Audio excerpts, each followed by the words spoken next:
है, हमारे देश की सरकारें ये कहती हैं कि कृषि अगर लाभकारी हो गई तो नेताओं की राजनीति डूब जाएगी। नेता ये कहते हैं कि राजनीति चलाने के लिए गरीबी रहनी ही चाहिए, भूखमरी होनी ही चाहिए, बेरोजगारी होनी। मैं आपको बिना किसी लाग लपेट के कहता हूं, एक भूतपूर्व प्रधानमंत्री थे जो अब जीवित नहीं है, उनका नाम था चंद्रशेखर।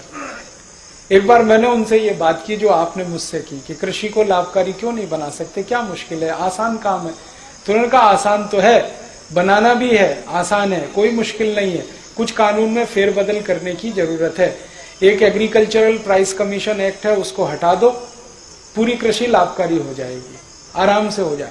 फिर मैंने कहा क्या मुश्किल है? उन्होंने कहा हमें मुश्किल एक ही है कि अगर ये लाभकारी मूल्य में आ गए सारे किसान तो इनकी गरीबी खत्म। ये गरीब नहीं रहेंगे तो हमको नहीं पूछेंगे, हमारी राजनीति नहीं चलेगी, हमको माला कौन डालेगा, हमारी जय जयकार कौन करेगा, हमारी जिंदाबाद कौन करेगा, ये तो नहीं करेंगे, क्योंकि ये तो हमारे जैसे हो जाएंगे। फिर इसलिए हम चाहते हैं कि ये गरीब के गरीब ही रहें, इसलिए हम नहीं चाहते कि इनको लाभकारी मूल्य मिले। तो मैंने कहा ये आप कह रहे हैं? उन्होंने कहा ये मैं नहीं कह रहा हूं, सभी प्रधानमंत्री यही कहते हैं, बस अंतर इतना है कि मैं खुल के कह रहा हूं, बाकी पर्दे के पीछे कहते हैं। तो कोई सरकार नहीं चाहती कि गरीबी, भुखमरी, बेकारी खत्म हो, क्योंकि उससे उनका आधार ही खत्म होता है। उनका तो इमोशनल ब्लैकमेलिंग है ना, गरीबी, भुखमरी, बेकारी, वो खत्म नहीं होने देना चाहते, इसलिए वो इसी व्यवस्था को चलाना चाहते। अब आपके ऊपर है कि आप इसको ताकत लगा के खत्म कर दें तो व्यवस्था आपके हिसाब से चलेगी। ये हमारे लिए है मुख्य बात समझनी। बहुत आसान है, कृषि लाभकारी हो सकती है।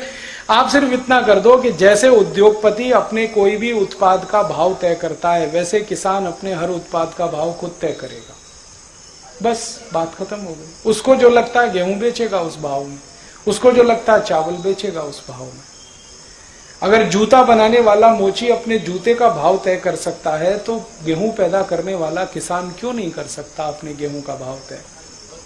अपने हिसाब से तय कर लेगा, जिसको खरीदना खरीदे, नहीं खरीदना ना खरीदे। जैसे जूता होता है, चप्पल होता है, टूथपेस्ट होता है, टूथब्रश होता है, इनके भाव सरकार तय करती है क्या?